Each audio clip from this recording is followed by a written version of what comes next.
Dans ma vie antérieure, mon séduisant frère avait attiré l'attention de Shen Yan, l'héritière impitoyable d'un clan mafieux. Mais à l'époque, il était éperdument amoureux de sa petite amie de longue date. Aussi, le jour où Shen Yan vint exiger qu'on lui livre un homme, il m'assomma, moi son jumeau, et me livra à sa place. Puis il s'enfuit à l'étranger avec sa compagne, disparaissant sans laisser de traces. Je dus épouser Shen Yan contre mon gré. Jamais je ne lui adressai un regard aimable. Elle aussi ne me voyait que comme un substitut.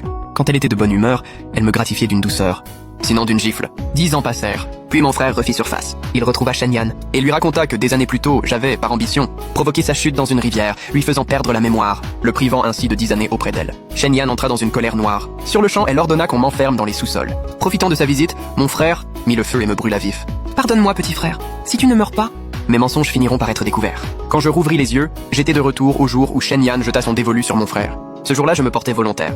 Frère, pars donc avec ta copine. Moi, j'irai chez les Shen à ta place. Cette fois, c'est moi qui serai l'élu de la parraine. Toute la famille me dévisagea abasourdi. Song Hao, surtout, semblait prêt à voir ses yeux jaillir de leurs orbites. Après tout, mon frère et moi sommes jumeaux. Nous sommes parfaitement identiques. Si j'y vais à sa place, Shen Yan n'y verra que du feu. Ma mère hésita. Ce n'est pas une mauvaise idée que tu remplaces ton frère. Mais Shen Yan est si puissante. Pourrons-nous vraiment la tromper toute une vie? Si jamais elle découvre la vérité, nous épargnera-t-elle? Mon père prit sa décision.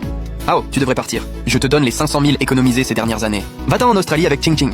L'influence des Shen ne s'étend peut-être pas si loin. Ni mon père ni ma mère n'exprimèrent la moindre inquiétude à mon sujet. Leur seul souci, c'était leur fils précieux. Song Hao réfléchit longuement, tête baissée. Maman, papa, et si on organisait des funérailles? On dira que Sangran est tombé dans la rivière et s'est noyé. Comme ça, si on est soudainement un de moins, ça paraîtra moins suspect. Une fois l'accord conclu, ils me firent mes bagages et me poussèrent dans la voiture dépêchée par les Shen. La première phrase que Shen Yan m'adressa fut « Je n'exige qu'une chose de toi, l'obéissance ». Je lui saisis aussitôt la main. « Ne t'inquiète pas, mon épouse, je serai sage, je te le promets. Si tu dis d'aller à l'est, jamais je n'irai à l'ouest. » Shen Yan marqua un temps d'arrêt, puis elle appela son assistant. « Va équiper notre gendre comme il se doit. Mon époux ne saurait rester si modeste. » Ainsi commença pour moi une pluie de cadeaux de luxe. Les montres en diamant emplissaient des vitrines entières.